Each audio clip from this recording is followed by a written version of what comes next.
الحمد لله رب العالمين والصلاة والسلام على أشرف الأنبياء والمرسلين نبينا وحبيبنا وإمامنا وقدوتنا محمد صلوات الله عليه وسلامه وعلى آله وصحبه وسلم تسليما كثيرا إلى يوم الدين أما بعد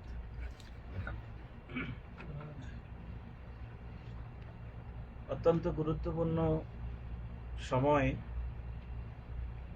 লাইলাতুল জুমআ মানে জুমার রাত জুমার দিনের স্পেশাল কিছু মর্যাদা ফজিলত এবং বৈশিষ্ট্য রয়েছে। তো জুমার রাতে আমরা আল্লাহ তাআলার দ্বীন নিয়ে কিছু কথা বলবো, প্রয়োজনীয় কিছু কথা। রব্বুল আলামিনের কাছে শুরুতেই তৌফিক কামনা করছি, রব্বুল আলামিন যেন এমন কিছু কথা বলার এবং শোনার তৌফিক আমাদেরকে দান করেন যে এই কথাগুলোর ভেতর থেকে আমরা কিছু শিখতে পারবো, কিছু উপকৃত হতে পারবো। আল্লাহ তাআলার কাছে সেই তৌফিক কামনা করি। আমি আমার সংক্ষিপ্ত আলোচনা শুরু করতে যাচ্ছি। আল্লাহ তাআলার দ্বীন সম্পর্কে জানা, বোঝা, অনুধাবন করা, শিক্ষা গ্রহণ করা, প্র্যাকটিক্যাল জীবনে আমল করা, এটা আজকের আমাদের অনেকের কাছে এটা গৌণ বিষয়, মুখ্য না, মানে অপশনাল বিষয়, অতিরিক্ত। আমাদের অনেকের কাছে আসল হচ্ছে দুনিয়া কেন্দ্রিক। দুনিয়ার জীবনটাকে সাজাবো, গোছাবো, অর্থ উপার্জন করবো, বাড়ি করবো, গাড়ি করবো, জমি কিনবো, ফ্ল্যাট কিনবো, পুকুর করবো, ব্যবসা বাণিজ্য করবো। দুনিয়ার জীবনটা ফুলফিল করার পরে এরপরে যদি কিছু সময় বাকি থাকে, অপশন থাকে, অতিরিক্ত সময় থাকে, তখন আমি আখিরাতের জন্য কিছু একটা করবো। এটা হলো অধিকাংশ মানুষের অবস্থা। অথচ ইমানদারদের জীবনের আসল টার্গেট হওয়ার কথা ছিল আখিরাত। আর এই অবস্থার কারণেই আজকে পৃথিবীর মুসলমানদের যে অবস্থা দেখতেছেন না, এই জন্যই এই অবস্থা। পৃথিবীতে এখন যা ঘটতেছে, যা হচ্ছে, কেউ মনে করবেন না যে আমরা খুব সহজেই পার পেয়ে যাব। কিয়ামতের দিন যদি আপনাকে জিজ্ঞেস করা হয়, তুমি যখন বেঁচে ছিলে তখন তোমার সামনেই পৃথিবীর বহু জনপদে মুসলমানদেরকে টুকরো টুকরো করে এরপরে আগুন দিয়ে জ্বালিয়ে দেওয়া হয়েছে, তোমার পাশে মুসলমানদের সাথে এগুলো করা হয়েছে, তুমি কি ভূমিকা পালন করছো? কি তোমার অনুভূতিটা কেমন ছিল?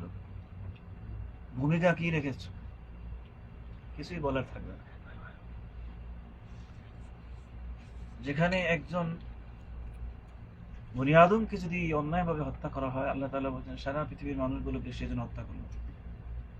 আর একজন বনি আদমকে কেউ যদি হত্যাকাণ্ডের শিকার হওয়া থেকে বাঁচিয়ে দেয়, সেজন্য পৃথিবীর সমস্ত মানুষগুলোকে বাঁচিয়ে দিল। সেখানে আমাদের চোখের সামনে, আমাদের আশেপাশেই নবজাতক শিশুদের সাথে যা করা হচ্ছে, নারীদের সাথে যা করা হচ্ছে, বয়স্ক মানুষের সাথে যা করা হচ্ছে, আমরা নীরব নিস্তব্ধ দর্শকের ভূমিকা পালন করে যাচ্ছি এবং মনে মনে ভাবি আমরা তো সবই ঠিক আছে, আমাদের কোনো সমস্যা নেই, আমি ইবাদত করি, নামাজ পড়ি, রোজা রাখি, সবকিছুই ওকে। আল্লাহ তাআলার পরীক্ষা নানাভাবেই হয়। কখনো কখনো ব্যক্তির জীবনে পরীক্ষা আসে, কখনো কখনো আশেপাশের লোকদের উপরে বিপদ দিয়ে অন্যদেরকে আল্লাহ তাআলা পরীক্ষা করে। আপনার ভূমিকা কতটুকু? আপনি আদৌ কি ভাবেন তাদেরকে নিয়ে? আপনি কি আপনার স্রষ্টার কাছে মন খুলে, প্রাণ খুলে কিছু বলেন তাদের জন্য? আপনার সাধ্য মতো, আপনার সাধ্য ভিতরে থেকে আপনার কি কোনো ভূমিকা আছে, নাকি শুধু নিজেকে নিয়ে ভাবেন? প্রশ্ন অনেক, উত্তর খুবই সহজ। আমরা অধিকাংশ মানুষ, বিশেষ করে মুসলমানদের অবস্থা হচ্ছে এমন, আমি তো ভালো আছি, আমি তো ঠিক আছি, অন্যদের কিনা আমার এত ভাবনার কোনো প্রয়োজন নেই, কোনো দরকার নেই। এভাবে ইয়ানাফসি যেটা কিয়ামতের দিন করবে মানুষ, সেটা আমরা দুনিয়াতে শুরু করে দিয়েছি। না আমি তো ঠিক আছে, আমার সব ঠিক আছে, অন্যদিকে নিয়ে তো ভাবনা চিন্তা কি। এই সুযোগটাই কাফের মুশরিক বেঈমানেরা গ্রহণ করতেছে। নিজেদেরকে নিয়ে আমরা আত্মভোলা হওয়ার কারণে ওরা সার্বিকভাবে আমাদেরকে ফুটবলের মতো খেলে যাচ্ছে। এমন এমন ঘটনা ঘটাচ্ছে, এমন এমন পৈশাচিক নির্যাতন মুসলমানদের সাথে করা হচ্ছে যেগুলো কল্পনারও বাহিরে। কিন্তু দুনিয়ার মুসলমানদের জন্য কিছুই করার নেই, কিছুই বলার নেই।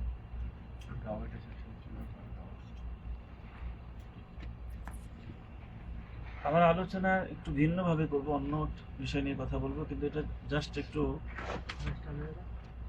নিজেদের অবস্থান এবং আমাদের অনুভূতিটা কেমন হওয়া উচিত, কিন্তু আমরা আসলে কোন জগতে আছি, কিভাবে নিজেদের জীবনকে পার করে যাচ্ছি, এটার মূল কারণ কি, সেটা জাস্ট একটু নখদর্পণে দেওয়ার জন্য এই দুইটি কথা বললাম। আজকে সংক্ষিপ্ত আকারে যে বিষয়টি আমি কথা বলবো তা হচ্ছে ফাখাখুশ শাইতান, মানে শয়তান কিভাবে ফাঁদ পাতে মানুষগুলোকে পাকড়াও করার জন্য, শিকার করার জন্য, ধ্বংস করার জন্য, পথভ্রষ্ট করার জন্য, সেই শয়তানের ফাঁদগুলো নিয়ে আমরা একটু কথা বলবো। এই শয়তান হচ্ছে আমাদের চিরশত্রু। ওর ফাঁদগুলো যদি আপনি না জানেন, যে কোনো সময় আপনি পাকড়াও হয়ে যাবেন ওর হাতে, পাকড়াও করে ফেলবেন। শয়তানের ফাঁদে কেউ যদি পাকড়াও হয়ে যায়, ধরা পড়ে যায়, দুনিয়া আখিরাত সবই শেষ। ও শুধু আখিরাতেই সর্বনাশ করে না, ও দুনিয়াও সর্বনাশ করে দেয়। সুতরাং শয়তানের সেই ফাঁদ থেকে বাঁচার জন্য কি কি পন্থা অবলম্বন করে শয়তান আমাদেরকে ফাঁদ পাতে বা আমাদেরকে ক্যাচিং করে, আমাদেরকে ধোঁকা দেওয়ার চেষ্টা করে, সেগুলো একটু সংক্ষিপ্ত আকারে আমরা জানার চেষ্টা করব। শয়তানের ফাঁদের মধ্যে অন্যতম একটি প্রধান ফাঁদ হচ্ছে মানুষ শাহওয়ানিয়া, মানে মনের গোলামি, আত্মার গোলামি, মন যা চায়, আত্মা যা চায় তাই করতে থাকা, জৈবিক চাহিদা, শারীরিক চাহিদা পূরণের জন্য যা মন চায় তাই করতে থাকে। হাইওয়ানি জীবন, বাহাইমি জীবন, মানে পশুত্বের জীবন গ্রহণ করে। পশুত্বের জীবন গ্রহণের পরে শয়তান এমন একটা পরিস্থিতির মুখোমুখি দাঁড় করিয়ে দেয় যে সেখান থেকে বের হওয়ার সুযোগ থাকে না। এমনকি শয়তানকে প্রতিহত কিংবা প্রতিরোধ করার মতো সক্ষমতা মানুষ হারিয়ে ফেলে। শাহওয়ানি বলা হয় মানে মনের দাসত্ব করা, বিশেষ করে সেক্সুয়াল বিষয়গুলোকে সামনে নিয়ে আসা এবং এটাতে এমন ভাবে ডুবিয়ে দেওয়া, এরপরে আর মানুষ হিতাহিত জ্ঞান শূন্য হয়ে যায়, যা মন চায় তাই করতে থাকে। এটাকে প্রতিহত করার মতো ন্যূনতম যে অনুভূতি, ওটাও লেস হয়ে যায়, শেষ করে দেয়। তখন আর মানুষ শয়তানকে প্রতিহত করতে পারে না। কিন্তু মজার ব্যাপার হলো আমাদের অনেকের অবস্থা এরকম, আমরা অনেকেই ভাবি দয়াবান, আল্লাহ তাআলা আমাদেরকে ক্ষমা করবে, আল্লাহ তাআলা এমনিতেই আমাদেরকে মাফ করে দিবে। একটি বিশুদ্ধ হাদিস আল্লাহ রাসূল সাল্লাল্লাহু আলাইহি ওয়াসাল্লাম বলেছেন, আল কাইসু মান দানা নাফসাহু ওয়া আমিলা লিমা বা'দাল মাউত ওয়াল আজিজু মান আতবা নাফসাহু হাওয়াহা ওয়া তামান্না আলা আল্লাহিল আমানি। বুদ্ধিমান ব্যক্তি তারাই যারা নিজের আত্মাটাকে কন্ট্রোল করে, ওয়া আমিলা লিমা বা'দাল মাউত, এবং মৃত্যুর পরে জীবনের জন্য আমল করে। নিজেকে কন্ট্রোল করে, নাফসানিয়াতকে আঘাতে দেয়, নিজের শাহওয়ানি চরিত্রটাকে দমন করে, মন যা চায় তাই করে না, ওয়া আমিলা লিমা বা'দাল মাউত, এবং মৃত্যুর পরে জীবনের জন্য আমল করে। ওয়াল আজিজ, আর অক্ষম দুর্বল ব্যক্তি তারাই, মান আতবা নাফসাহু হাওয়া তামান্না আলাল্লাহিল আমান, যে তার মনের গোলামি করে, মনের দাসত্ব করে, আর আল্লাহ তাআলার কাছে অনেক বেশি বেশি আশা করে, যেটা আজকের যুগের অধিকাংশ মুসলমানদের অবস্থা। মানে নাফরমানি করবে, সীমা লঙ্ঘন করবে, আল্লাহ তাআলার আদেশ নিষেধ মানবে না, আর মনে মনে স্বপ্ন দেখবে আল্লাহ জান্নাত দিবে, ফেরদাউস দান করবে, কারণ আল্লাহ দয়াশীল, আল্লাহ ক্ষমাশীল, আল্লাহ এমনিই ক্ষমা করে দিবেন। তাহলে তো আমল করার কি দরকার? ওয়া তামান্না আলাল্লাহিল আমানি, নাফরমানি করে আল্লাহ তাআলার কাছে বড় বড় স্বপ্ন দেখা, যা রাসূল সাল্লাল্লাহু আলাইহি ওয়াসাল্লাম বলেছেন দুর্বল, অক্ষম, অথর্ব লোকদের কাজ। সুতরাং অথর্ব, দুর্বল, অক্ষম ওদের মতো হলে চলবে না। আত্মাটাকে দমন করতে হবে, কন্ট্রোল করতে হবে, এবং মৃত্যুর পরে জীবনের জন্য আমল করতে হবে। এমনি এমনি খালি আশা করবে, তাহলে আবু বকর সিদ্দিকের আপনার মধ্যে পার্থক্য, ওমরের মাঝে আপনার মধ্যে পার্থক্য। যদি সবাই ব্যাপারে এরকম আমরা ধারণা করি আল্লাহ দয়াশীল, ক্ষমাশীল, এমনি পার করে দিবেন, এমনি ক্ষমা করে দিবেন, তাহলে আবু বকর, ওমর, ওসমান আর আপনি একই তো হয়ে গেলেন।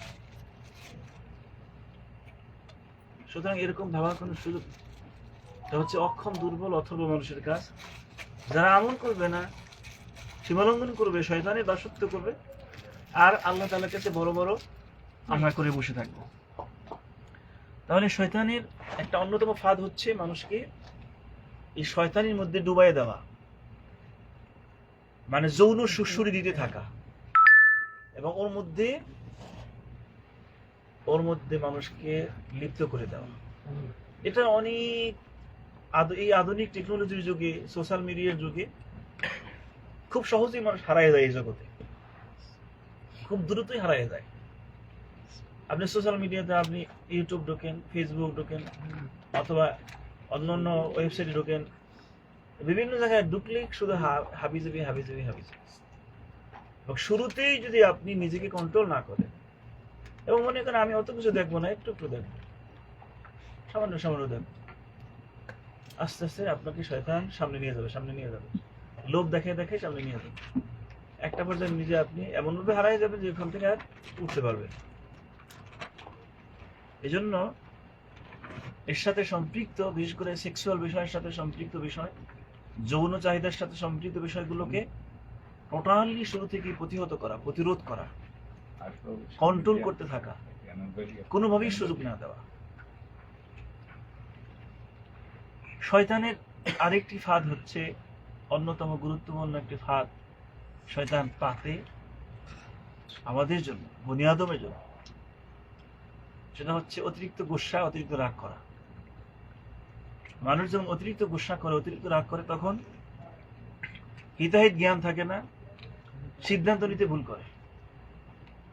যারা অতিরিক্ত রাগী, যখন তখন রাগ করে, এই লোকগুলোকে দেখবেন এরা সঠিক সিদ্ধান্তে উপনীত হতে পারে না, এবং রাগের অবস্থায় মানুষ অনেক সীমালঙ্ঘন করে বসে, অনেক নাফরমানি করে বসে, অনেক অন্যায়, অবিচার, এরপরে জুলুম, সীমালঙ্ঘন এগুলো করে এই রাগের সময়।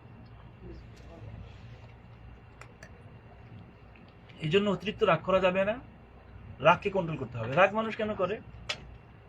কেউ কেউ আছে জন্মগত ভাবেই সে রাগী,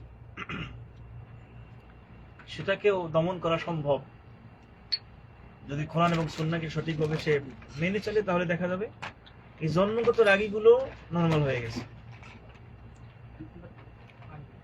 আবার কেউ কেউ আছে অভ্যাসের কারণে বা নিজের অহংকারের কারণে রাগী হয়, অন্যদেরকে নিজের থেকে ছোট মনে করে, যার জন্য সবসময় দাম্ভিক, সীমালঙ্ঘন এবং মানুষকে স্পেস কম দেয়, এই লোকগুলো। আর যেহেতু গুসার সময়, রাগের সময় মানুষ সিদ্ধান্ত নিতে ভুল করে, সেই কারণে শয়তানের একটা অন্যতম ফাঁদ হচ্ছে আপনাকে রাগান্বিত করা, আপনাকে গুসা বানায় দেওয়া। গুসা বানায় দিলে আপনি উল্টাপাল্টা কাজ করবেন, সিদ্ধান্ত নেবেন ভুল। আর আপনি যত বেশি ভুল করবেন, শয়তান তত খুশি। আদম সন্তানের যত ভুল করে, তত শয়তান খুশি হয়। এই জন্য আপনাকে দিয়ে যত ভুল করানো যায় শয়তান ততই খুশি হবে, ততই সে চেষ্টা অব্যাহত রাখবে। আপনাকে যত বেশি গুসা করানো যায়, রাগ করানো যায়, কারণে অকারণে মাথা বিন্দু ঢুকে আপনাকে গুসা করবে। এবং বেদাতি লোকদেরকে দেখবেন, সুফিপন্থী লোকদেরকে দেখবেন খুব বেশি রাগান্বিত, তাদের চরিত্র আদর্শ কথাবার্তার ভিতরে শুধু রাগ আর রাগ। রাগ করে কথা বলা এটা ইমানদারদের চরিত্রের সাথে বেমানান, এটা ভালো মানুষের সাথে বেমানা যায় না। এই জন্য সালাফদের চরিত্রের মধ্যে রাগ শব্দটা খুব বেশি খুঁজে পাবেন না। শয়তানের আরেকটি অন্যতম গুরুত্বপূর্ণ ফাঁদ হচ্ছে আল কিবর ওয়াল উজব। কিবর মানে হচ্ছে অহংকার, দাম্ভিকতা, সীমালঙ্ঘন। ওয়াল উজব মানে হচ্ছে নিজে নিজেকে খুব সাফাই গাওয়া, নিজেকে বুজুর্গ ভাবা, নিজের কর্মকাণ্ডকে খুব বেশি কারেক্ট মনে করা এবং অন্যদেরকে সবসময় তো সেটা ছিল করা। মানে আমি যা করি আমারটা সব ঠিক আছে, অন্য যা করে এগুলো সব ভুল। আমি একজন মুত্তাকি মানুষ, আমি একজন বুজুর্গ, আমি একজন ওলি, আমি একজন এই সেই, আমার সব ঠিক আছে, বাকি যা সব ভুল। অন্যদিকে তুচ্ছতাচ্ছিল্য করা, এজাব বিন নাফস হচ্ছে এটা। এজাব বিন নাফস মানুষের ভিতরে থাকলে তার আমলগুলো আল্লাহ নষ্ট করে দেন। মানুষ মাত্রই ভুল করতে পারে। অহংকার এবং সীমালঙ্ঘন যেমন করা যাবে না, অনুরূপভাবে নিজেকে পবিত্র ঘোষণা দেওয়া যাবে না। আল্লাহ বলছেন ফালা তুযাক্কু আনফুসাকুম হুয়া আ'লামু বিমান ইত্তাকা। তোমরা নিজেদেরকে পবিত্র ঘোষণা দিতে যাবে না, বরং তিনি জানেন তোমাদের মধ্যে কে মুত্তাকি। আমাদের সুফিপন্থী বেদাতি এদের মধ্যে এই চরিত্র খুব ভালোই পাবেন। নিজেদেরকে ভাবে তারা কুতুব, তারা ওলি, তারা আল্লাহর কাছে, অথচ ওরা হচ্ছে আল্লাহ তাআলার সবচেয়ে দূরের। বেদাতি কর্মকাণ্ড করে আল্লাহ তাআলার নৈকট্য অর্জন করা যায়, কিন্তু তারা নিজেদেরকে মনে করে উল্টা। আর অন্যদের ব্যাপারে ও হলো বাজে, ও হলো ইসলাম থেকে খারিজ হয়ে গেছে, ও এটা সেটা, আর নিজেকে মনে করে আল্লাহ তাআলার খুব কাছের লোক। তাহলে এজাব বিন নাফস মানে নিজেকে নিজে পবিত্র ঘোষণা দেওয়া এবং নিজের ব্যাপারে নিজেকে সার্টিফাই করা, এটা সম্পূর্ণরূপে শরিয়া বিরোধী একটা কাজ। যেটা একটু আগে বললাম, আল্লাহ বলছেন ফালা তুযাক্কু আনফুসাকুম, নিজেদেরকে তোমরা পবিত্র ঘোষণা দিতে যাবে না, দিও না। হুয়া আ'লামু বিমান ইত্তাকা, তিনি জানেন কে তোমাদের মধ্যে পবিত্র, কে তোমাদের মধ্যে মুত্তাকি, কার ভিতরে তাকওয়া আছে তা তিনি জানেন। কিছু লোকজনের ভাবসাবি দেখবে সবসময় এমন একটা সুফি সুফি ভাব দেখায়, মানে উনি বিশাল বড় বুজুর্গ, অনেক বড় ওলি, মানে মানুষের সামনে আসলে একটা ওলি ওলি ভাব দেখায়, এমন ভাবে তাকায়, এমন ভাবে মানে মাথা নাড়ায়, আকাশের দিকে তাকায়, মানে ভাবই হলো উনি একজন ওলি, উনি একজন কুতুব। আর বাকি যারা এগুলো একেবারে কিছুই না, ছোকরা মোকরা। তা ইমানদারদের চরিত্র নয়, বরং ইমানদারদের কাজ হচ্ছে নিজের ভালো গুণগুলো, বিশেষ করে নফল ইবাদত বরং যতটা সম্ভব নীরবে করা, অন্যকে না জানানো। অন্যদের সামনে আপনি অতিরিক্ত নফল ইবাদত করতে গেলেই আপনার ভিতরে ওই এটা চলে আসবে যে আমি খুব বুজুর্গ, আমি খুব ওলি, অন্যরা কিছুই না। কিছু কিছু লোক দেখবেন এমনি নিজে যখন একা একা যখন নামাজ পড়ে তখন 1 মিনিটে 6 রাকাত, আর জনগণের সামনে পড়লে মানে আধা ঘন্টা 1 রাকাত। ওই মানেটা কি? জনগণের সামনে নিজেকে বিশাল বড় বুজুর্গ প্রতিষ্ঠা করা, আর একা একা যখন তখন আর এটা দরকার। যাই হোক, আল কিবর ওয়াল উজব,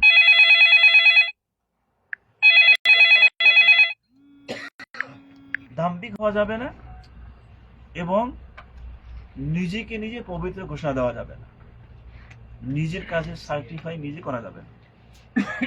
এটা শয়তানের একটা অন্যতম ফাঁদ, নিজের আমলের উপরে নিজে সন্তুষ্ট। শয়তান এটা করে দেয়, তুমি খুব ভালো মানুষ, তুমি খুব ভালো কাজ করতেছো। কেউ কেউ এগুলো বলেও বাড়ায়, আমি এটা করছি, সেটা করছি, অমুক করছি, তমুক করছি, মসজিদে এত টাকা দিছি, মাদ্রাসায় এত টাকা দিছি, এরপরে আমার এই কাজ অমুক তমুক। এগুলো থেকে বিরত থাকা জরুরি, কারণ এটা শয়তানের ফাঁদ।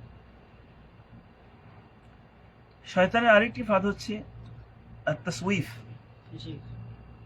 তাসউইফ মানে হচ্ছে হাসুল ইনসান আলা তাজিলি তাওবা ওয়া আমালিল খাইর। তাসউইফ মানে হলো আপনার তওবা এবং ভালো কাজ এটা ডিলে করা। মানে আপনাকে শুধু কুপরামর্শ দিবে, খালি বুদ্ধি দিবে শয়তান, তওবা পরে করো, ভালো কাজ এটা সময় পাবা, এখনো তো এত বুজুর্গ হওয়া দরকার নেই, এত ভালো কাজ সময় বহু পাবা। সাপোজ প্রবাসী, যারা প্রবাসীদেরকে যে কুবুদ্ধিটা বেশি দেয় শয়তান, সেটা কি? সেটা হলো বিদেশ আসছো পয়সা কামাইতে, এখানে বসে এত বুজুর্গ তোমার দরকার নেই, এত আমল টামল দরকার নেই, এত ন্যাক আমল এটা পরে করবা। দেশে গিয়ে তুমি সারাদিন মসজিদে গিয়ে থাকবা, দিন রাত 24 ঘন্টা মসজিদে থাকবা, ওটা সময় পাওয়া যাবে, কিন্তু পয়সা উপার্জনের সময় পাবা না তুমি। এখন দিন রাত 24 ঘন্টা খাটো, ডিউটি করো, ওভারটাইম করো, কামাও, একবার চোখ মুখ বন্ধ করে খেলে কামাইতে থাকো। তওবা ভালো আমল ন্যাক আমল ওটা পরে করি, ওটা পরে দেখা যাবে। এটাকে বলে তাসউইফ। এটা শয়তানের একটা ফাঁদ, এটাতে অনেকেই ধরাশায়ী হয়ে যায়, শয়তানের ফাঁদে পা দিয়ে বসে, তওবা করে না। তওবার ক্ষেত্রে শয়তানের কুবুদ্ধিটা কি? কুবুদ্ধি মানে ওয়াসওয়াসা। তওবার ক্ষেত্রে শয়তানের কুবুদ্ধি হলো, তওবা যদি করো তাহলে তো এই কাজটা করতে পারবে না, সুতরাং তওবাটা একটু পরে করো, এখন যা পারো উল্টাপাল্টা করো, পাপাচার করো, সীমা লঙ্ঘন করো, গুনাহের কাজ করো, এরপরে একবারে তওবা করে ভালো হয়ে আল্লাহর কাছে চলে যাবো পবিত্র হয়ে। এই যে কুবুদ্ধিটা দিতেছে শয়তান, আপনি যখন তার ফাঁদে পা দিয়ে বসবেন, আপনি ভুলে গেছেন, আপনাকে শয়তান ভুলে দিচ্ছে যে আপনি তওবা করার সুযোগ নাও পেতে পারেন। আর এরকম যারা করে তাদের তওবা এমনিতেই আল্লাহ কবুল করে। আল্লাহ বলছেন, ইন্নামা তাওবাতু আলাল্লাহি লিল্লাযীনা ইয়ামালুনা সুআ বিজাহালা সুম্মা ইয়াতুবুনা মিন করিব। তওবা তাদের জন্য যারা না জেনে গুনাহ করে, অতঃপর সুম্মা ইয়াতুবুনা মিন করিব, দ্রুত তওবা করে, ফাউলাইকা ইয়াতুবুল্লাহু আলাইহিম, এদের তো আল্লাহ তাআলা কবুল করেন। ওয়ালাইসাতিত তাওবা, ওদের জন্য কোনো তওবা নাই, লিল্লাযীনা ইয়ামালুনা সাইয়্যাত, যারা পাপাচার করতে থাকে, হাত্তা ইযা হাদারা আহাদাহুমুল মাউত, এমনকি যখন মৃত্যু চলে আসে, অনলাইন তুবতলা, তখন বলে আমি এখন তওবা করলাম, যেটা আমাদের দেশের প্র্যাকটিস। সারা জীবন তওবা করি না, পাপাচার করতেই থাকুন, যখন হুশ নাই, মরে যাবে ভাব, ডাক্তার বলছে বাঁচবে না বেশি দিন, টিকবে না বেশি দিন, তখন মসজিদ থেকে হুজুর ডেকে নিয়ে আসে, হুজুর বাবার একটু তওবা করেন, মনে হয় টিকবে না। এই তওবা তো নিজে থেকে করলো না। প্রথম কথা হচ্ছে সে সময় মতো করে নাই, 2 নম্বর হচ্ছে একটা বেদাতি পন্থা। আপনি হুজুর থেকে জোর করে তাকে একটা কিছু বলাইতেছেন, নিজে সে বুঝতে পারছে না কি বলতেছে, এটা কোনো তওবা? তওবা মানে হচ্ছে গুনাহের জন্য লজ্জিত হওয়া, গুনাহ ছেড়ে দেওয়া, ভবিষ্যতে না করার ওয়াদা করা। এই কিছু কোনো শর্তই তার মধ্যে নাই। আপনি মসজিদ থেকে হুজুর ডেকে এনে তারা কিছু একটা বলাইলেন, একদিকে পদ্ধতিটাও বেদাতি পদ্ধতি, অন্যদিকে আল্লাহ বলছেন যারা পাপাচার করতে থাকে এমনকি মৃত্যু চলে আসে তখন বলে আমি তওবা। তাহলে শয়তান যেই সকল ফাঁদে বনি আদমকে পাকড়াও করে, তার মধ্যে একটা ফাঁদ হলো তওবা ডিলে করা, পরে করো। নেক আমল আসলে পরে করো। যেমন আমাদের দেশের হজযাত্রীরা দেখবেন, অধিকাংশ হজযাত্রীরা 80 বছরের পরে। আপনি আমাদের দেশে হজ করতে আসে, তার মধ্যে অনেকে মারা যায়, কারণ কি? আসে এমন সময় যখন মরে যাওয়ার সময় হয়ে আসছে অলরেডি, আসে এমন সময় যখন মালাকুল মউত তার বাড়ি দরজায় এই সময় হজ করতে আসে, যার জন্য কেউ মক্কাতে আসার পরের দিনই মালাকুল মউত হাজির, কেউ সপ্তাহখানেক পরে মালাকুল মউত হাজির। কেন? ওই যে শয়তান সারা জীবন কুবুদ্ধি দিয়ে ওরা আটকাই রাখছে, হজ করতে যায় না, গেলে তো পাপাচার করতে পারবা না, একটু পয়সা থাকলেও আসে না, মানে চাকরি করে, ভালো উপার্জন আছে, শিল্পপতি, ব্যবসায়ী, কিন্তু শয়তান কুবুদ্ধি দিতে থাকে কি হজ করলে তুমি আর গুনাহ করতে পারবে না, সুতরাং একটু পরে করো, হজটা একটু পরে করো, ডিলি করো পরে।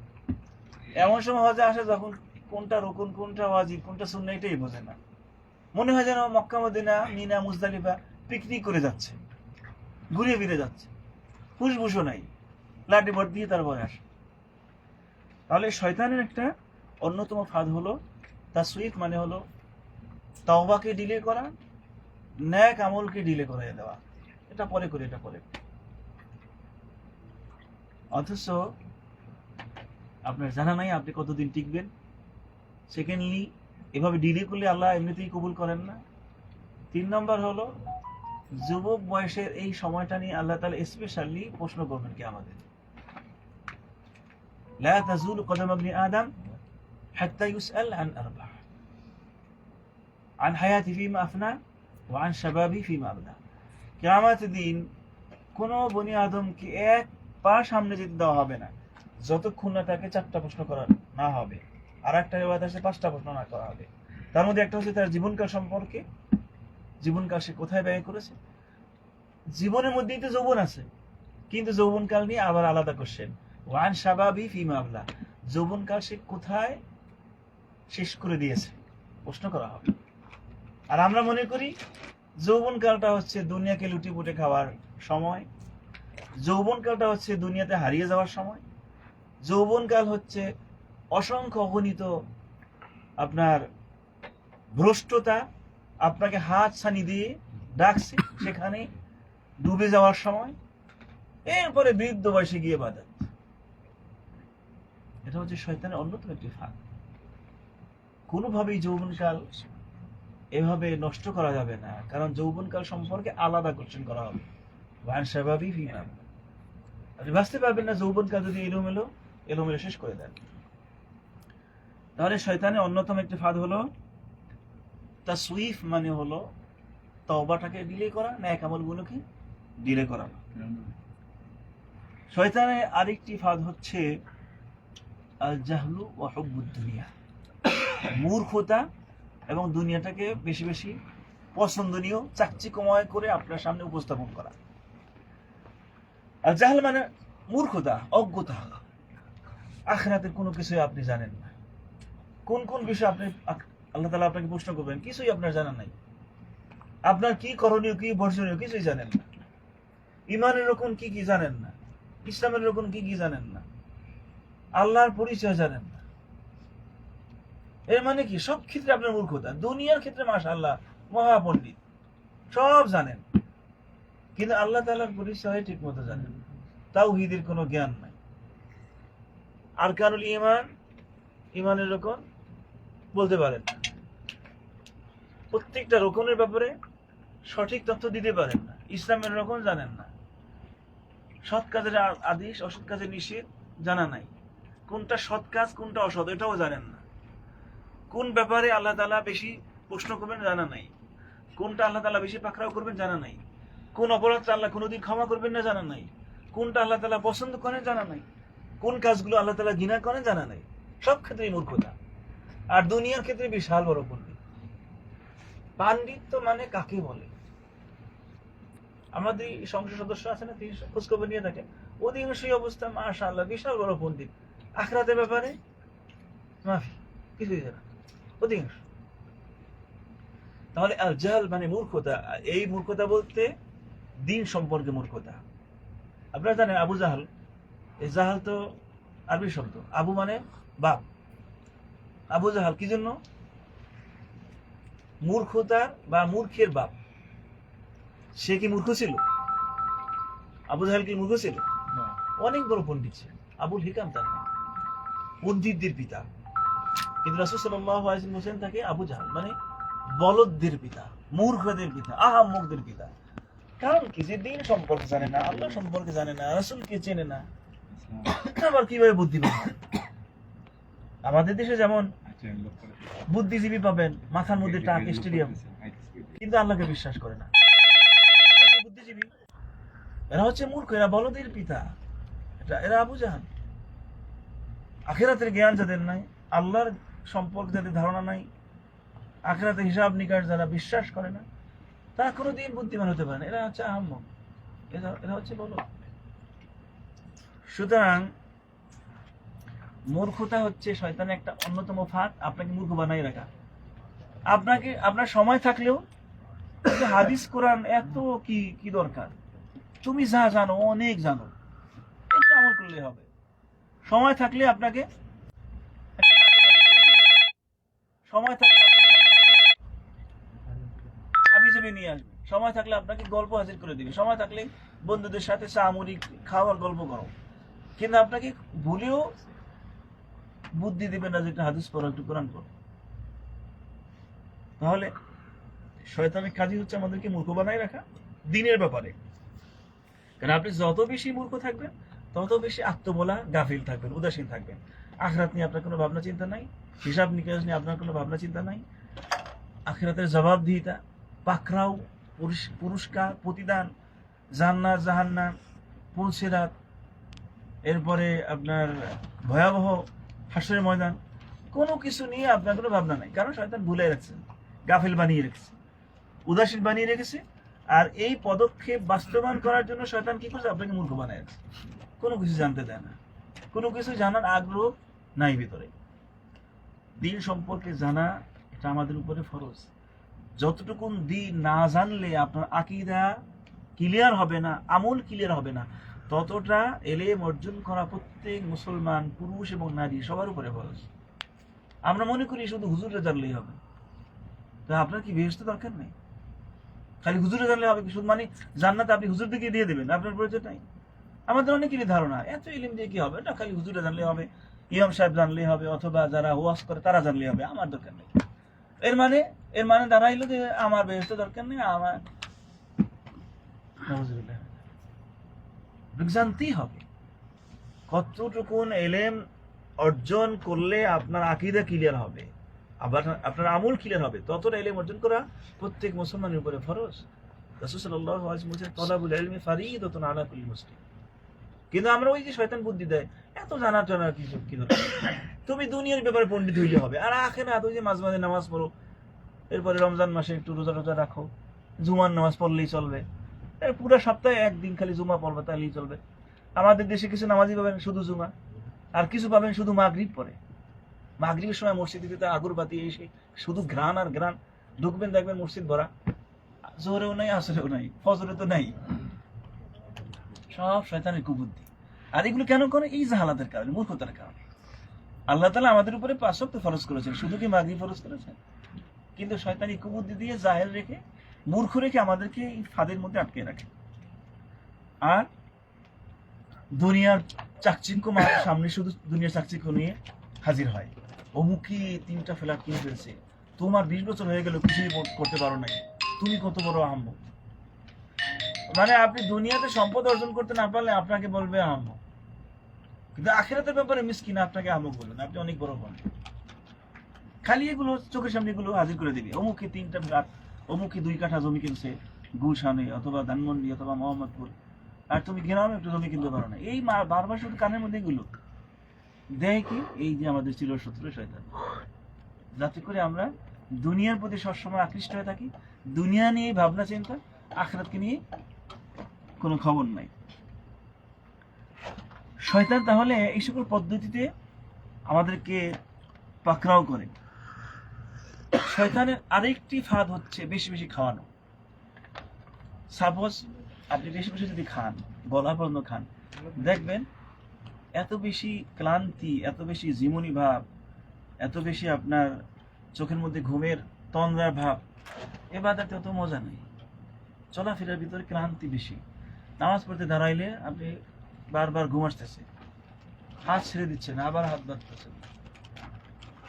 তাহলে অতিরিক্ত খাবার শরীয়তে এলাও করে না। শরীয়তের নীতিমালা হচ্ছে, সুন্নাহ হচ্ছে, আপনার যতটা খেতে পারবেন তার 3 ভাগের 1 ভাগ খাবেন, আর 1 ভাগ পানি, আর 1 ভাগ খালি। মানে আপনি যা খেতে পারবেন, আপনার পেটে যতটা ধরবে, খাবেন তার 3 ভাগে 1, আর 1 ভাগ পানি, আর 1 ভাগ খালি থাকবে লিন্নাফাস, শ্বাস প্রশ্বাস এবং ইবাদতের জন্য। কিন্তু আমাদের অবস্থা কি? পানি খাওয়ার জায়গা থাকে না, 3 ভাগের 1 ভাগ পানি খাইবেন, পানি ভাই পানি একটু পরে রাখবে, পানি খাওয়ার জায়গা নাই। মানে আঙ্গুল দিলে খাবার টাবার মানে আঙ্গুলের মাথায় বাজে। খাবার আমরা এত বেশি খাবারের প্রিয়, আর বিশেষ করে একটু গোস্ত পাইলে, একটু মজার খাবার দেখলে তো কথাই নেই, মনে হয় যেন 1 সপ্তাহ আমি খাইনি। এমন মানে একটু গরুর গোস্ত পাওয়া গেছে, একটু চিংড়ি মাছ অথবা আপনার ইলিশ মাছ, কই মাছের ভুনা টুনা, এগুলো দেখলে খালাস, মনে হয় যেন আগামী গত 1 মাস যাবত আমি ক্ষুধার্ত। তো খেতে খেতে এমন অবস্থা। এটা হচ্ছে শয়তানের একটা ফাঁদ, বেশি বেশি খাওয়াইয়া ইবাদতে অমনোযোগী বানানো। সুন্নতি পদ্ধতি 3 ভাগের 1 ভাগ খাওয়া, কিন্তু আমরা ওই যে লাস্টে দেখবে অনেক সময় বিশেষ করে ফাংশন টাংশন হলে মিষ্টি নিয়ে আসলে ভাই মিষ্টি খাওয়ার জায়গা তো নাই, পরে নিয়ে এসো। তো খাবারের ক্ষেত্রে আমাদের সুন্নতি পদ্ধতি অবলম্বন করা জরুরি। শয়তান এটা অন্যতম একটি কাজ হচ্ছে বেশি বেশি খাওয়ানো, খাবারে খুব বেশি বেশি মনোযোগী করা।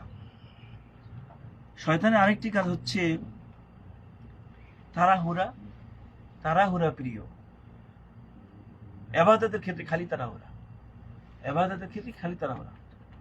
ওয়াল আজালা মিনাশ শায়াতিন, তাড়াহুড়া এটা শয়তানের কাজ, কোনো ক্ষেত্রে তাড়াহুড়া করতে যাবেন না। তারকুত তাসাব্বুত, দ্বীনের উপরে ইস্তেকামত থাকা, এটা পরিহার করা। মানে কি, একদিন নামাজ পড়লে শয়তান আপনার বুদ্ধি দিবে, তুমি একদিন শবে বরাতের রাতে নামাজ পড়বা, সারা বছর না পড়লেও চলবে, কেন কি একটা তো তুমি করছো, একটু গোসল টোসল করবা, তোমার গুনাহ টোনা সব শেষ। শয়তানের কুবুদ্ধি। এমনিতেই তো এটা বেদাত, কিন্তু তারপরে এই বেদাতটাকে আমাদের সামনে এমন ভাবে শয়তান উপস্থাপন করে, এমন ভাবে আমাদের মাথার মধ্যে বুদ্ধি দেয় যে শাবানের 14 তারিখ দিবাগত রাত মানে 15 তারিখ রাতে তুমি যদি ইবাদত করো, গোসল করো, তাহলে তুমি পাকসাব হয়ে যাবে, আর সারা বছর না করলে চলবে।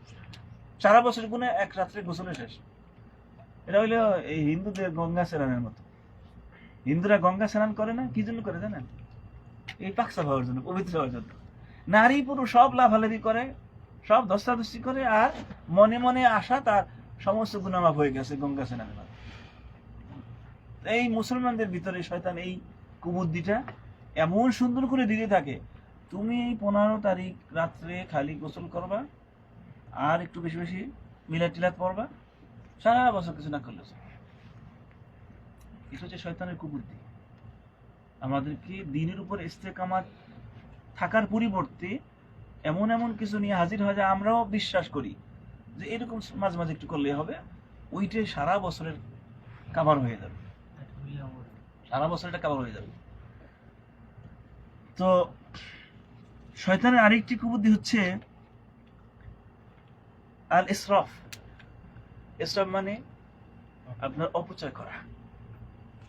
ইন্নাল মুবাযযিরিনা কানু ইখওয়ানাশ শায়াতিন। অপচয়, এটা অপচয়কারীরা শয়তানের ভাই। মানে শয়তানের ভাই যদি হইতেছেন আপনি, আপনি যদি মনে মনে ভাবেন যে শয়তান এটা মিসকিন, কেউ নাই, আমি ওর ভাই হয়ে যাই, তাহলে আপনি বেশি বেশি অপচয় করবেন, অটোমেটিক আপনি শয়তানের ভাই। কেউ যদি মনে মনে ভাবে মানে ওর প্রতি একটু রহম করবে, দয়া করবে, কারণ ও একা একা বেশি জীবনযাপন করে, একটু ভাই হই তার, তাহলে আপনি অপচয় করবেন, অটোমেটিক আপনি শয়তানের ভাই। কারণ এটা আল্লাহ বলছেন, ইন্নাল মুবাযযিরিনা কানু ইখওয়ানাশ শায়াতিন, অপচয়কারীরা শয়তানের ভাই। এটা শয়তানের আরেকটি ফাঁদ। ও বনি আদমের কাছ থেকে ও আর ভাই ব্রাদার কিছু বাছাই করে, ভাই ব্রাদার বানায়, বানানোর জন্য কি করে? অপচয় করা বুদ্ধি দেয়, অপচয় করো। আর অপচয় কেন করে? অহংকার, আমি এত টাকার মালিক, 5 জনের খাবার, কিন্তু 5 জন দাওয়াত দিয়েছে, আমাকে 20 জনের খাবার উপস্থিত করতে হবে। একটা ভাবসাব আছে না, আমি পয়সাওয়ালা মানুষ, আমার খাবার খাওয়ার পরে এরপরে এত বাইসে আছে, এটি আমি বড় পয়সাওয়ালা, তার প্রমাণ। এই যে কুবুদ্ধিগুলো দেয়, একদিকে অহংকার বানাচ্ছে, আর একদিকে আপনাকে দিয়ে অপচয় করাচ্ছে, এরপরে এই আল্লাহ নেয়ামত আপনি ফেলে দিচ্ছে। এই জন্য বেশি বেশি খাবার, আইটেম অনেক বেশি, এটা নিয়ে আপনি অহংকার করবেন। অহংকার তো এমনিতে ইমানদারদের চরিত্র না। আর 2 নম্বর হচ্ছে আপনাকে এই যে অপচয় করাচ্ছে শয়তান, এই অপচয় করার এই ফাঁদে ফেলে দিয়ে আপনার সর্বনাশে করে ফেলতেছে। শয়তানের আরেকটি ফাঁদ হচ্ছে অন্যদের ব্যাপারে সবসময় খারাপ ধারণা করা, কুধারণা করা। অথচ সাহাবায়ে কেরামদের চরিত্র ছিল, কারোর ভিতরে প্রকাশ্যে কোনো ভুল দেখলে অসংখ্য অগণিত ওজর খোঁজার চেষ্টা করতেন।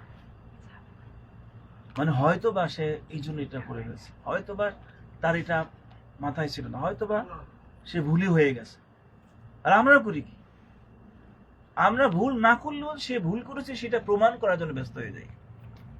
মানে মুসলমানদের ব্যাপারে ভালো ধারণা রাখা, সবসময় ভালো ধারণা রাখার চেষ্টা করা, এবং এই মন্দ ধারণা এটা এমন একটা মহামারীর মতো আজকের মুসলিম সমাজে ছড়িয়ে পড়েছে। এখন আমরা সাধারণ মুসলমানই না, শুধু আলিমরাও একজন আরেকজনকে বিশ্বাস করে না, ট্রাস্ট করে না, একজন আরেকজনের ব্যাপারে খারাপ ধারণা করে বসে থাকে, ভালো ধারণা নিতেই পারে না। সবসময় অন্যদের ব্যাপারে খারাপ ধারণা করা, এটা শয়তানের একটা অন্যতম ফাঁদ। শয়তানের একটা অন্যতম ফাঁদ হচ্ছে অন্যদের ব্যাপারে সবসময় খারাপ ধারণা আপনার ভিতরে ঢুকাই দেওয়া। তবে এখানে আরেকটা বিষয় আছে, আলমারউ ইয়াকিসু আলা নাফসিহি, একজন ব্যক্তি নিজে যেমন অন্যকে ওই রকমই মনে করে। চোর আরেকজন, মানে দুনিয়া সবাই মনে করে চোর, ডাকাত এই পৃথিবী সবাই মনে করে ডাকাত, আবার একজন তাহাজ্জুদ গুজারি মনে করে সবাই মনে তার মতো তাহাজ্জুদ। সুতরাং আপনি ভালো হবেন, দেখবেন আপনার দৃষ্টিতে সবাই ভালো। আর যদি উল্টাপাল্টা হন তাহলে আপনার কাছে মনে হবে সবাই আপনার মতো উল্টাপাল্টা। ওই আপনি পাবনায় যান, পাবনায় গেলে ওই পাগলা গারদে যারা থাকে না, আপনি ভালো মানুষ কিন্তু ও মনে করবে আপনি পাগল, ও ভালো। কারণ কি? আপনি ওর মতো করেন না কেন? মানে ও যে লাফায় হাসে কাঁদে, আপনি চুপচাপ বসে আছেন, এই জন্য আপনাকে মনে করবে আপনি পাগল, কারণ ওর মতো হাসতেও আছেন না, কাঁদতেও আছেন না, লাফাইতেছেন না, সুতরাং আপনি খারাপ। যাই হোক, মুসলমানদের চরিত্র হচ্ছে সবসময় অন্যদের ব্যাপারে ভালো ধারণা করা, এবং শয়তানের কাজ হচ্ছে অন্যদের ব্যাপারে সবসময় মন্দ ধারণা ঢুকাইয়া দেওয়া। এরপরে শয়তানের আরেকটি ফাঁদ, অঙ্গ প্রত্যঙ্গ গুলো দিয়ে পাপাচার করা। কান দিয়ে গান বাজনা, মিউজিক এগুলো শোনানো, বাজে কথা, মিথ্যা কথা, চগলখুরি এগুলো শোনানো, চোখ দিয়ে হারাম দেখানো, হাত দিয়ে হারামের দিকে হাত বাড়ানো, পা দিয়ে হারামের দিকে নিয়ে আসা, লজ্জাস্থানকে হারামে ব্যবহার করা, মুখ দিয়ে শুধু হারাম কথা বলা, গীবত করা, মিথ্যা কথা বলা, মানে প্রত্যেকটা অঙ্গ প্রত্যঙ্গ দিয়ে হারাম করাবে। এর মাধ্যমে আপনার গোটা অঙ্গ প্রত্যঙ্গ যখন নষ্ট হয়ে যাবে, কলবটাও নষ্ট হয়ে যাবে। আর পাপাচার করলে প্রত্যেকটা পাপাচারের সাথে সাথে কলবের উপর একটা কালো স্পট পড়ে। এই কালো স্পট পড়তে পড়তে একসময় কলবটা কল্প থাকে না, ওটা পাথরের মতো শক্ত হয়ে যায়, ওটার ভিতর থেকে তখন আর ভালো কোনো চিন্তাই আসে না।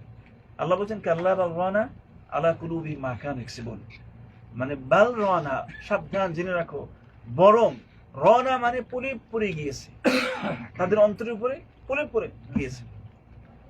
কাল্লা বাল রানা আলা কুলুবি মা কানু ইয়াকসিবুন, অন্তরের উপরে পলিপ পড়ে গেছে, এই জন্য যে তারা যা পাপাচার করছে সেই পাপাচারের কারণে। তাহলে পাপাচারের কারণে অন্তরটা যখন এভাবে শক্ত হয়ে যায়, তখন আর ভালো কোনো চিন্তাই করে না, শুধু খারাপের দিকেই। আর এইটাই শয়তান করায়, হাত অঙ্গ প্রত্যঙ্গ দিয়ে পাপাচার করে করে আমাদের সবকিছু সর্বনাশ করে দেয়। খুতুওয়াতে শয়তান, এটা বলে আমি শেষ করে দেব। মানে শয়তান কিভাবে আমাদেরকে ধ্বংস করে তার কিছু পদাঙ্ক, তার কিছু স্টেপ। ইবনুল কাইয়িম রাহিমাহুল্লাহ তিনি বলছেন, শয়তান তার যেই পদ্ধতিগুলো সে ফলো করে বনি আদমকে ধ্বংস করার জন্য, প্রথমেই সে আদম সন্তানকে দিয়ে কুফরি বা শিরক করানোর চেষ্টা করে। যদি সেটা সে ব্যর্থ হয় তাহলে বেদাত করায়, মানে কুফরি করেন না, শিরকও করেন না। তখন শয়তানের কাজ হচ্ছে 2 নম্বর, আপনাকে দিয়ে বেদাত করাবে। যদি বেদাতও করাইতে না পারে, তখন আপনাকে দিয়ে কি করাবে? কবিরা গুনাহ করাবে। তাহলে এখানে একটা মজার ব্যাপার হলো, গুনার যে স্তর, একেবারে প্রথম হচ্ছে শিরিক কুফরি, তারপরে বেদাত, তারপরে কবিরা গুনাহ। একটু চিন্তা করেন তো, বেদাতের অবস্থানটা কোথায়? বেদাতের অবস্থান কবিরা গুনার উপরে, কিন্তু যেই বেদাতটা আমরা মনে করি কোনো ব্যাপারই না, অথচ সেই বেদাতের স্তর হচ্ছে কবিরা গুনার উপরে।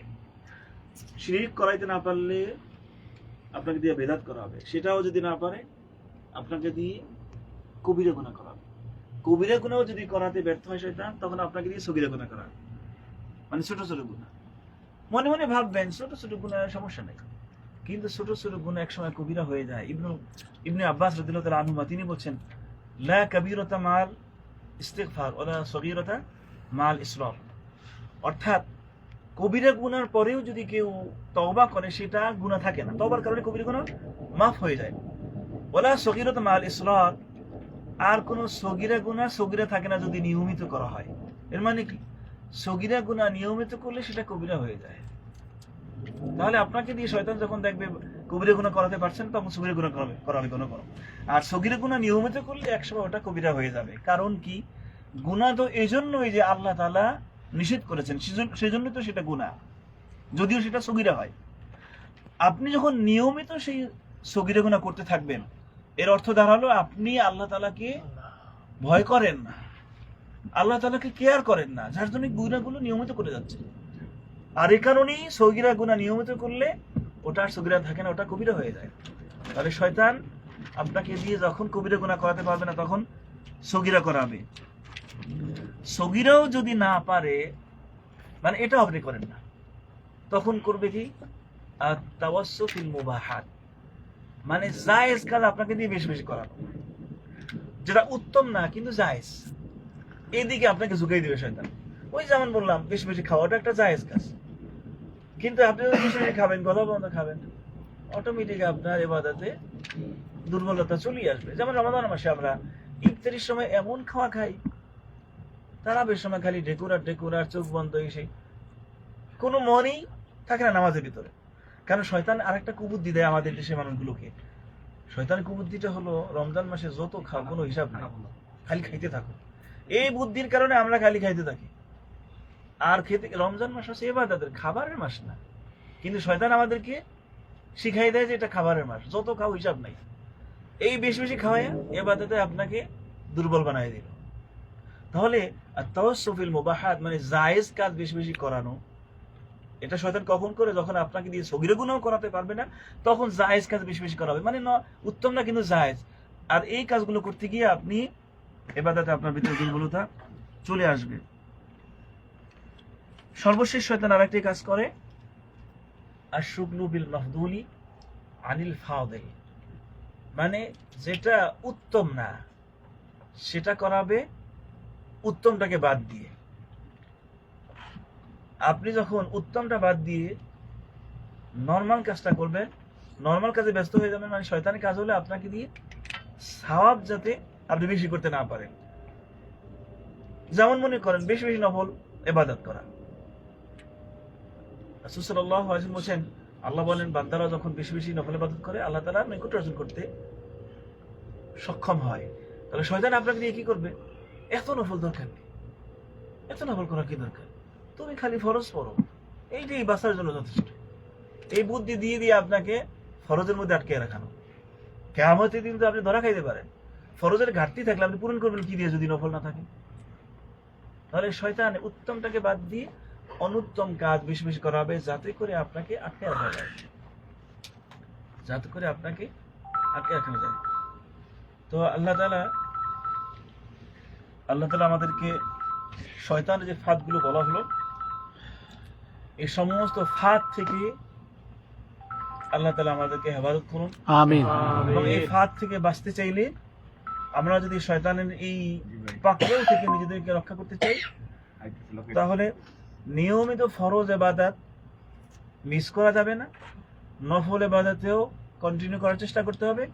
সাথে সাথে সকাল সন্ধ্যার জিকিরগুলো, দোয়াগুলো, দৈনন্দিন জীবন ঘনিষ্ঠ দোয়াগুলো, সকাল সন্ধ্যার কিছু আজকার আছে, অনুরূপভাবে দৈনন্দিন জীবন ঘনিষ্ঠ কিছু দোয়া আছে, যেমন ঘর থেকে বের হওয়ার দোয়া, ঘরে ঢোকার দোয়া, বাথরুমে ঢোকার দোয়া, বাথরুম থেকে বের হওয়ার দোয়া, খাবারের সময় দোয়া, কাপড় পরার সময় দোয়া, ঘুমের সময় দোয়া। এই যে জীবন ঘনিষ্ঠ দোয়া, এই দৈনন্দিন জীবন ঘনিষ্ঠ যত দোয়া আছে সেই দোয়াগুলো নিয়মিত করা, তাহলে শয়তান আপনার আশপাশেও আসতে পারবে না। সাথে সাথে আল্লাহ তাআলার কাছে আশ্রয় চাইতে হবে শয়তান থেকে। আল্লাহ তাআলার কাছে বেশি বেশি বলতে হবে, আল্লাহুম্মা ইন্নী আউযু বিকা মিনাশ শাইতান, আউযু বিল্লাহি মিনাশ শাইতানির রাজীম, রব্বানা লা তুযিগ কুলুবানা বা'দা ইয হাদাইতানা, আল্লাহুম্মা ইয়া মুকাল্লিবাল কুলুব সাব্বিত কলবি আলা দীনিক। মানে বেশি বেশি শয়তানের অ্যাটাক থেকে, আক্রমণ থেকে বাঁচার জন্য আপনি এই ইবাদতের পাশাপাশি, আজকারের পাশাপাশি আল্লাহ তাআলার কাছে বেশি বেশি আশ্রয় চাইবেন। কারণ আল্লাহ তাআলা যদি কাউকে আশ্রয় না দেন, আল্লাহ তাআলা যদি কাউকে হেফাজত না করেন, তাহলে তার পক্ষে দ্বীনের উপরে টিকে থাকা সম্ভব নয়। আর আল্লাহ যদি কাউকে হেদায়েতের উপরে টিকে রাখেন, কাউকে তৌফিক দান করেন, তাহলে তাকে কেউ বক্র করতে পারবে না। আল্লাহ তাআলা আমাদের প্রত্যেককে সারা জীবন আল্লাহ তাআলার দ্বীনের উপরে টিকে থাকার তৌফিক দান করেন।